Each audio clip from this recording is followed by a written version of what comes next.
Before we dive into today's episode, please note that the content provided in this podcast is based solely on personal viewpoints and experiences. It is not intended to be a substitute for professional medical advice, diagnosis, or treatment. This podcast is not liable for any risks or issues associated with using or acting upon the information discussed. Thank you for listening, and let's get started.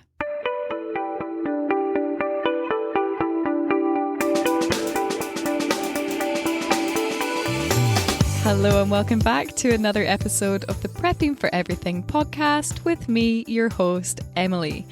A lot of new faces, or should I say a lot of new ears, have stumbled upon this podcast of late because I am getting many messages about one episode in particular, and that episode was my first ever one. My birth story with Rosemary. I think that was 11 or 12 episodes ago now, because Rosemary will be coming up 14 weeks and I recorded my first ever one when she was 2 weeks old. So I was 2 weeks postpartum, and wow, time just flies. But there's many people that are kind of annoyed about a few things that I said in that podcast. And it's the first one that I've ever actually gone back and listened to. It's really interesting to be like over 3 months down the line and go back and listen to my feelings that were so raw 2 weeks into giving birth to my first ever baby. The one line in particular that keeps coming up is me saying that I don't love the medical system. And I'm not going to apologize for that because I don't. I probably could have worded it better. Don't get me wrong. I'm sitting here. This is my first ever time doing a podcast. There was a few things that I probably said that was a little bit rash. I guess my hormones are probably still all over the place after just having a baby. But yeah, I'm not going to retract that statement as much as y'all haters out there want me to. Is not going to happen. And don't twist my words. I am grateful for the medical system when it is necessary. I definitely am not against modern medicine. I think it has its place, but I also think it totally discounts any other forms of healing or preventative care before that. A system that makes so much money based off pharmaceuticals, it's a massive industry, is it not one of the biggest in the world? It's designed to keep us sick, and it's designed to sell us the cure. I think holistic healing and modern medicine should complement one another. They should go hand in hand, and it's not one or the other. As much as the world tells us these days that we need to be really hardcore on one side of the fence or the other, and it creates this massive divide, whether it's modern medicine or natural medicine, whether it's unvaccinated versus vaccinated, black versus white, feminist versus trad wife, whatever it is, there seems to be this really big blow up and everyone has to take a side. And I guess now that social media is so apparent, that is just the way that it's going to be, because when you're shouting loudest, you typically attract a lot of attention. The algorithm loves it. Any comment is a good comment because it boosts how many people are seeing your content, and that's just not what I'm here for. I'm not taking one heavy stance one way or the other. Truly, the last thing that I want from this platform is to have this massive echo chamber of people with really radicalized views. Like, I'm not here for that, and I do not want to create that. I think there is nuance in most situations. However, when it comes to birth, I am really passionate about it. I think that nowadays, most people don't know what it's like to give birth physiologically, and they do not realize how different it can be when we give birth the way that we are designed to give birth. If we go into this unmedicated, our bodies literally create the hormones that we need to see us through when we don't tamper with that. And I'm not saying that you need to have an unmedicated birth. I just think that the option needs to be there. I think that people need to be educated around what is in an epidural, what can be the long-term lasting side effects, what does that do to your baby, because what you're taking during birth is going directly into your baby. If you want an epidural, go ahead and get an epidural. That's not what I'm saying. I just think that we all need to be making informed choices. And please hear my heart. I know that some people need intervention. I'm not naive. I'm not going to sit here and say, yeah, birth is easy and it very rarely goes wrong. Birth is wild and unpredictable. And we can't control what happens. And sometimes the worst does happen. And sometimes we need doctors there. I don't want anyone to take my words and take it out of context. This is what makes it really difficult to speak on any kind of topics like this. I'm not here to shame anyone, but I think everybody should be able to make an informed choice. And right now in the medical system, especially the one that I was dealing with anyway, you don't get given that informed choice. You don't even get told what your rights are surrounding birth. It's very much like, oh, you're in labour. Let's just check you to see how far along you are. No. How about I don't want a hand up there to see how far along I am because my body knows what it's doing. There's this distrust in mothers, especially first-time mums, that comes from people working within this system that you can't give birth. What? Where did that come from? Because none of us would be here if throughout thousands of years we couldn't give birth. And hey, maybe let's give doctors, midwives, nurses the benefit of the doubt. There's a lot of great ones, a lot of ones that understand, but there are a lot of people that have only worked in a hospital setting and only see births like that, especially with first-time mums. There can be a lot of fear. You don't know what you're going into, but the more fear that you hold, truly, the worse your birth is going to be. It's going to be a lot more painful. You're going to be terrified of what's going on. Everything's going to be heightened and you cannot relax enough to get this baby out a lot of the time. I think when we talk about birth, we think about us giving birth and having to do all the work. I'm not discrediting that. Like, it's hard. It's really, really hard. It's like running a marathon. It's a big thing for your body to go through. But we overthink it. There's cases of women out there giving birth in a coma. That just shows you that your body knows what it's doing. When you get your mind out of the way, your body can take over. There's mammals all around the world giving birth all day, every single day. Do you think that they're in their head thinking, oh, I can't do this, I can't do this, I can't do this? No. Because they're designed to do this. And is there casualties in the process? Sure. But isn't it funny that when you look at mammals, well, in particular dogs, because that's what I have experience with. When I was younger, my mum and dad took a litter off one of our dogs and then kept a dog and then took a litter of that dog. But when you looked at them getting ready to give birth, every single time there's telltale signs. Like, they might necessarily not know what's going on, but each time they sought out a dark, cozy space. I can actually remember one of our dogs going outside and they tried to create a den in the bushes, like really dig everything out. They wanted to be away, they wanted quiet, they wanted privacy, they wanted just peace and not to be observed. And that is totally understandable because that is physiologically how we are designed to give birth. It's an intimate thing. It's a private thing. Think about what made you pregnant in the first place. Can you imagine doing that in front of a room full of people under bright lights? I bet it's probably not going to be as romantic then. This is exactly how birth should be. And I think that a lot of people in the medical system only see birth in a hospital. And what is a hospital? It's bright lights. It's constant observation. It's a room full of people. It's the total opposite of what we should be doing, unless that's how you're comfortable. You know, a lot of people, even in my life as well, a lot of people feel a lot safer being in a hospital. And if that is you, then go to a hospital. One of my friends had an amazing hospital birth. She really said to them, listen, I want to be pretty much unobserved. I want to be left alone. She got this lovely cozy room. It was dark and she had a birth pool, and that's amazing. If that can be accommodated, that's amazing. I know that places around the world have like midwife-led units. What am I thinking of? No, birthing centres. And that's another great option here. We live so rurally that I don't think we had anything like that near us. So my option really was a home birth or a hospital birth. And I didn't want to be in the hospital for something that I do not deem a medical emergency. The whole way throughout my pregnancy, I was so healthy. My baby was so healthy. I had zero issues. I just felt really, really good in myself. And I totally trusted my body and my ability to give birth. There was no part of fear there. And I think the more educated that I became with courses and speaking to loads of different people who have gone down this route as well, I really had no fear. And it was a beautiful experience to be at home for as long as I was at home. I knew that a lot of the time when things do start going wrong, you still have enough time to get to the hospital. In most cases, statistically, mothers are safer at home than being in the hospital, and babies are just as safe as at home as they are in the hospital. Hi listeners, are you ready to take your preparedness to the next level? My comprehensive online course is a great place to start. From food storage and preservation to water readiness and bag out bag checklists, I've got you covered. This is more than just presentation screens. I've also added downloadable worksheets, video tutorials, checklists, and loads of prepping content, which is consistently being added to as we generate new ideas. Not to mention, you get to take it in your own time to fit around your lifestyle, and you get lifetime access to the content.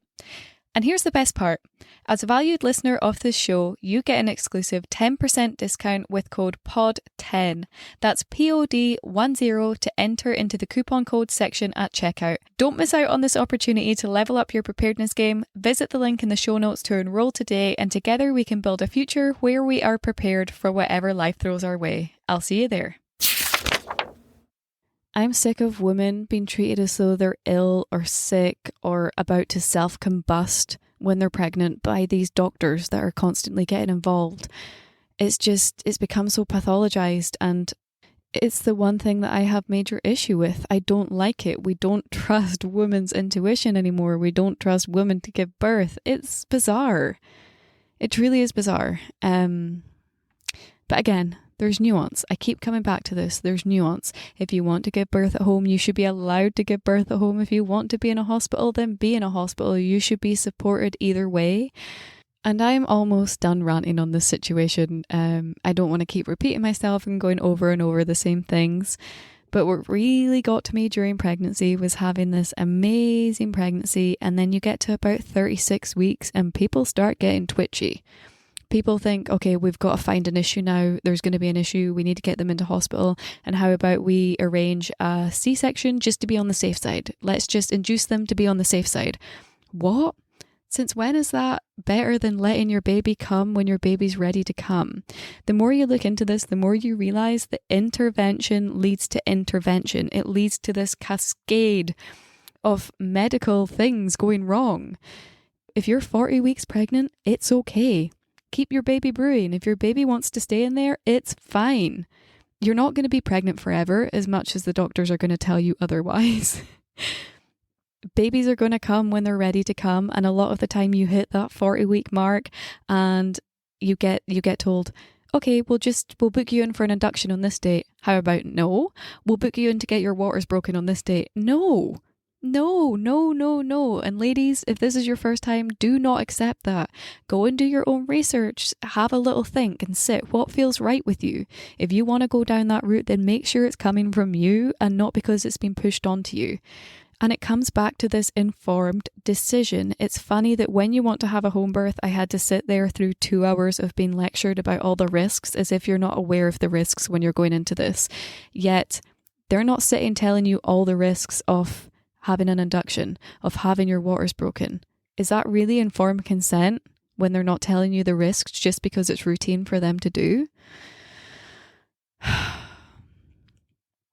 I can't. Can you tell that I'm passionate about this? I am very, very passionate about this. It's the one thing that's just become so overly medicalised when it doesn't need to be overly medicalised. And I don't hate the medical system. Back to when I first started ranting about this. I do not hate the medical system. The medical system saved my life once when my appendix burst on a plane. Have I ever told this story? I think I might have told it once on Instagram before, but trust me, I'm grateful for the medical system when it's needed. How many times have I said medical system? We could turn this into a drinking game. Every time I say medical system, take a shot. You will not be able to see by the end of this. Anyway, I was in Menorca, which is one of the Balearic Islands of Spain. My parents have a home there, and we were there, I think it was maybe 6 years ago or 7 years ago. And I fell one day, and I fell really, really hard onto my knees onto concrete, bang. I thought like I'd chipped my kneecaps. I didn't know what was happening that night. I can remember I couldn't sleep because my knees were so sore. I was wanting to go to the hospital the next day to get an x-ray, but I just kept icing it and they eventually started to get better, bar the bruising. Now, the next day I felt a little niggle in my belly. I was like, oh, I wasn't really that hungry. I kind of lost my appetite, but then I thought maybe I'd been in the sun for too long and it all sort of tied in. The day after that, I was going home. I was with my friends and it was getting worse. It almost felt like really strong period pains, but I was like, oh, we'll just keep going. Like, obviously, I need to fly home. I'm not going to stay on holiday just because I've got a sore belly. So we flew to London. You need to fly from London and then fly to the north of Scotland where we're from. It's like a stopover flight. So we're in London for maybe 3 hours, I think the layover was. And when we got to London, oh my goodness, it got so bad. I was crying in the airport. I could not understand what was happening. I thought maybe I had a stomach ulcer, and I can still remember going to the pharmacy in Heathrow Airport. And I said to him, I think I need some milk thistle. I need something to help my stomach. And he said, I think it's your appendix. He said, I recommend you get medical treatment like ASAP. And he recommended that I go to a hospital in London. And I was like, hell no, there's no way I'm leaving this airport. I was young. I was in my early 20s at this point. And I did not want to be stuck in London in this big city all on my own because my friends were obviously going to continue flying home. And I just got on with it. I can remember sitting waiting for our flight and it was delayed and I was starting to hallucinate at this point.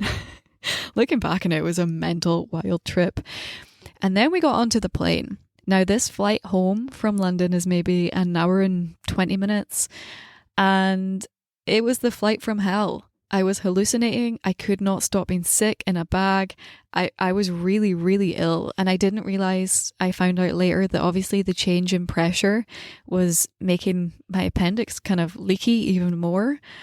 I felt as though my body was shutting down at that point. That's the only thing that I knew was happening was that one of my organs was failing. It's funny how you know when something like that's going on. So before I got on the plane, I texted Will and I said, listen, when I get off this plane, you need to drive me straight to the hospital. And he didn't know what was really going on because then we got on the plane. So he was waiting, God bless his heart. And he took my bags and he drove me straight to the hospital. I walked into A&E and I said, like, I think I'm dying. I need to see somebody. And they looked at me like I had 10 eyeballs on my head. And nobody really took me seriously. Do you know, like, and then you start thinking, am I overreacting? Do I just have like a bad case of stomach flu? I couldn't stop going to the toilet. I was being sick. It was bad. And then they took me through the back. They treated me for a urine infection and they thought I was pregnant. And then, thank goodness, this angel from above, this doctor saw me and her son had had appendicitis 2 weeks before I walked into that medical room. So that was clearly at the forefront of her head. And she was like, right, can you jump on one leg for me? And so I did. And it hurt every time, obviously, because my appendix is moving with every jump. And she said, I think it's your appendix. Thank goodness she treated me. She saw me. They hooked me up to an IV and gave me pain relief and it was amazing. And then a few hours later, they gave me keyhole surgery to remove my appendix, which had ruptured. In those instances, my goodness, am I grateful for the medical system.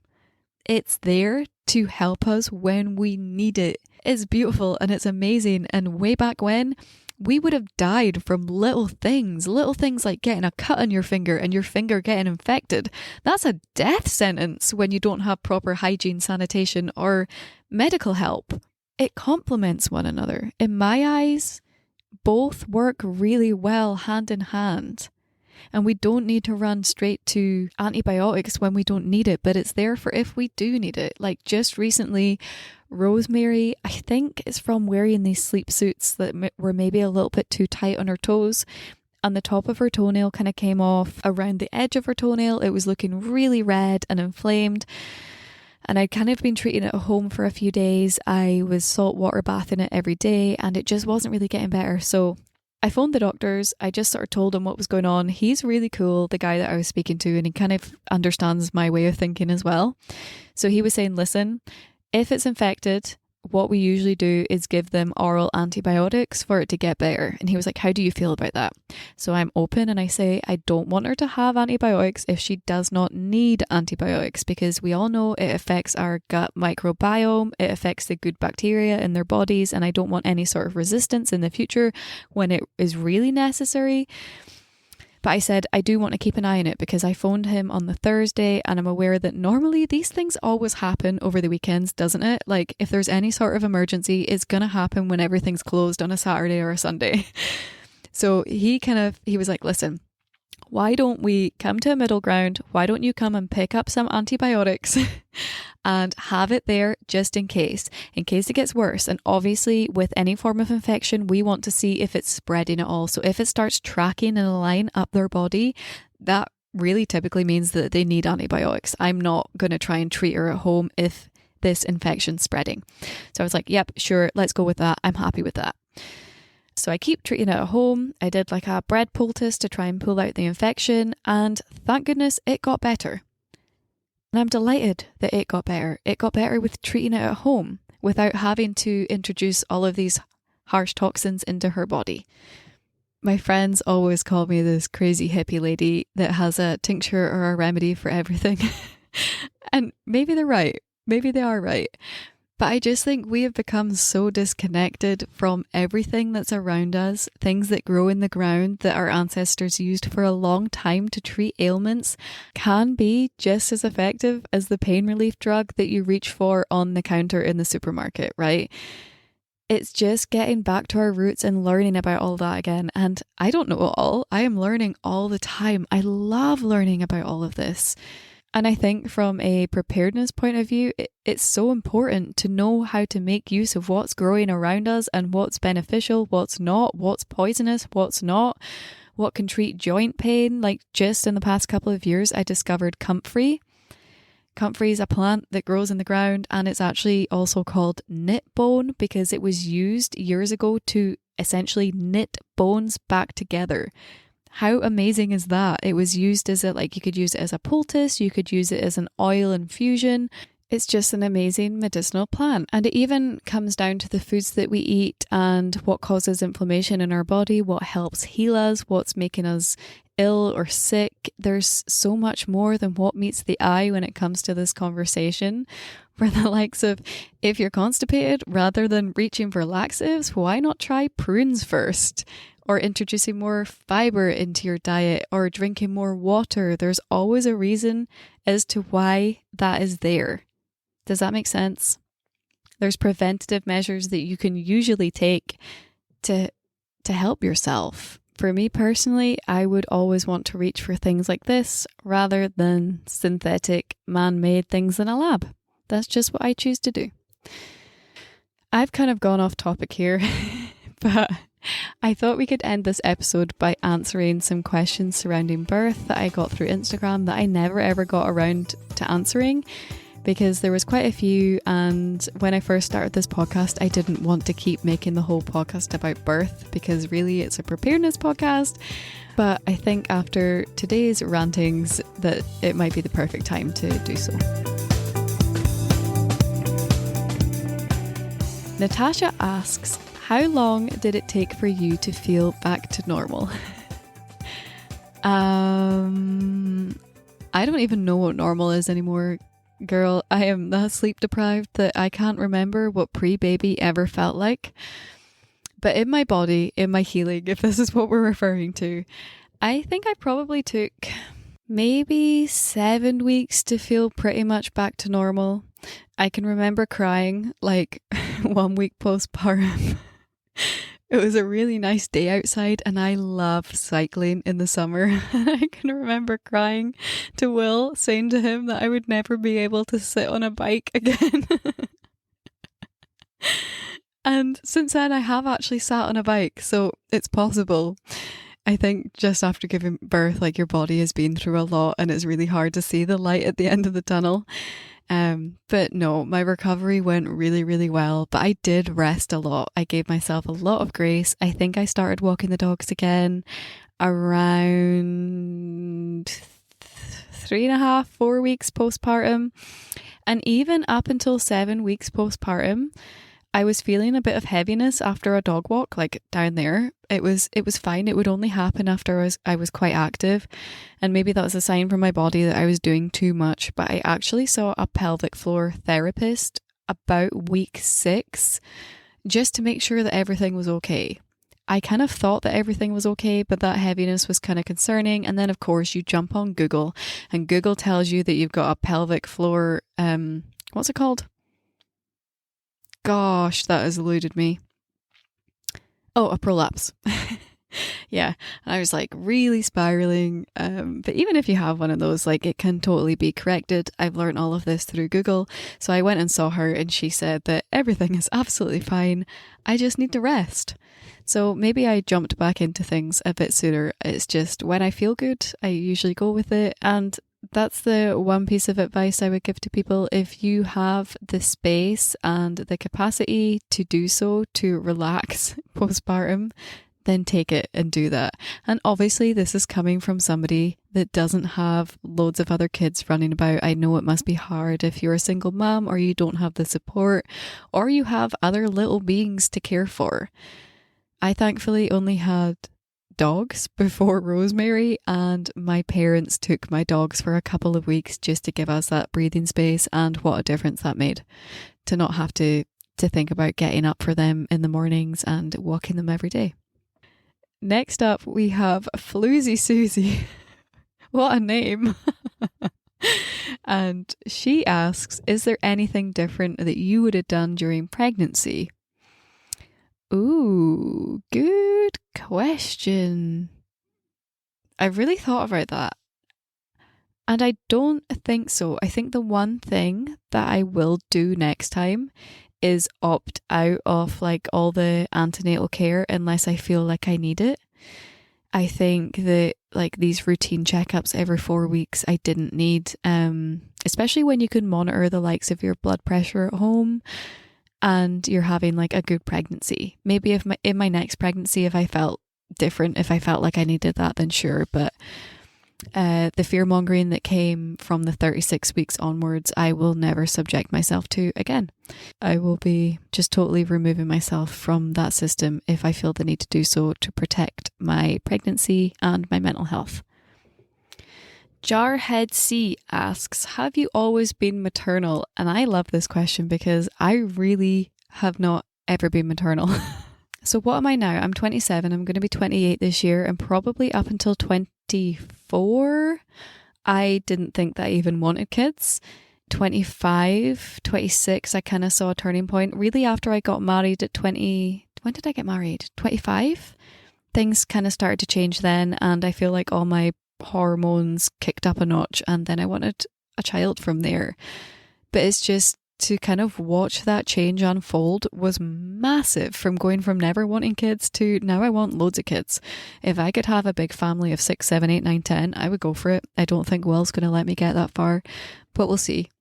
When I had Rosemary, I think it might have been more traumatic for Will, believe it or not, because he was such a support during all of this. And obviously he's so sober and so worried and so in it. When you're in labour land, like, you're away with it. I was in a whole different universe during those like 2 days of labour. And I can remember the relief he felt when I actually gave birth to her. I watched him and he looked absolutely exhausted. And I felt amazing. I was like on cloud 9. And I can remember we were talking and I said, with our next one. And I just saw him like, what? And he's like, you're already talking about the next one. So we have a joke. We have a running joke. He says 2 or 3. I say 6 or 7. So we might meet somewhere in the middle, God willing. We're just going to have to wait and see. Mel asks, did you prepare your body for pregnancy, and how long before did you start healthy food, etc.? I think when I found out I was pregnant, I was like hyper aware that I was growing this little being inside of me. So I was eating as best as I could. I was moving my body every day, and that didn't really disappear. I think near the end of pregnancy, I was definitely more lenient. Like if I want chocolate, I would have chocolate. If I wanted cereal, I would have cereal. I wasn't that strict with myself. But overall, if I could say that I was following a diet, it was just a whole foods diet.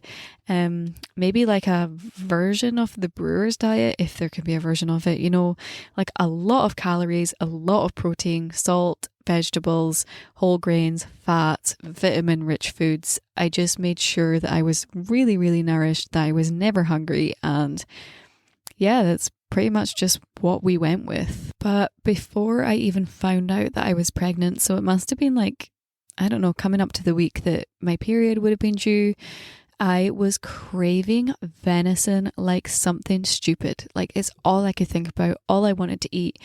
It's like my body was telling me that I just needed more of the good stuff. And so that's what I did.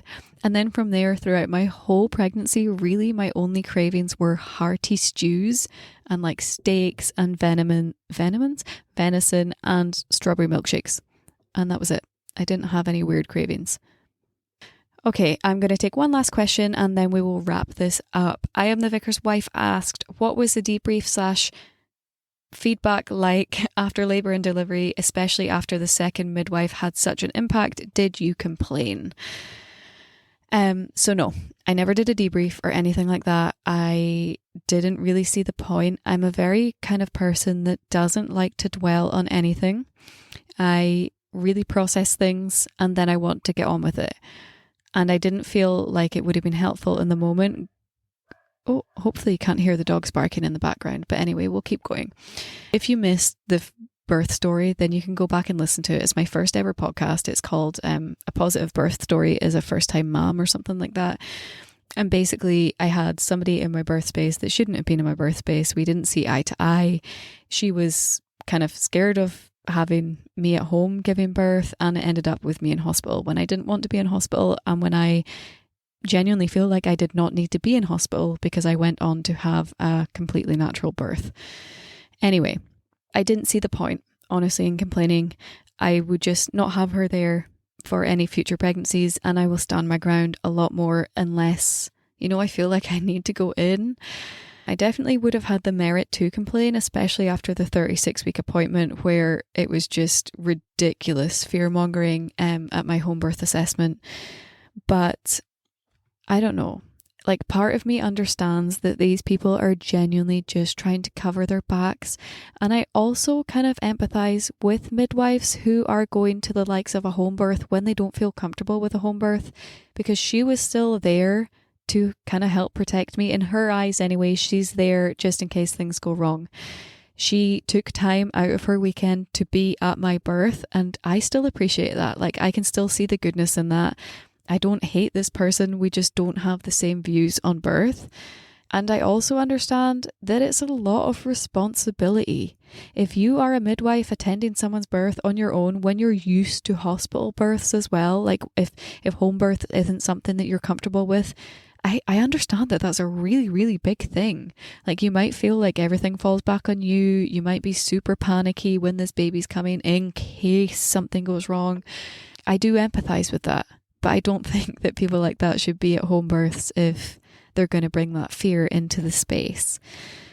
So no, I didn't complain. I just think that's me as a person. I'm a very much, let's just get on with it and just know what we're doing next time. But maybe I feel like I'm doing a disservice to other women in the area who want a home birth, because I could have advocated for them and I could have stood up more and gone and tried to change the system a little bit. But I just wanted to stay in my baby love bubble. I really just didn't feel like I had the energy to fight it after that. There's your very honest, transparent answer. Thank you for your question. I hope you enjoyed this week's rambles, and if you have any topics that you want me to speak on, as always, email me at preppingforeverything@gmail.com or send me a message on Instagram. You'll find me at preppingforeverything. Thank you for taking the time out of your day to be here with me and support the show. I really appreciate you. I'll speak to you again next Wednesday.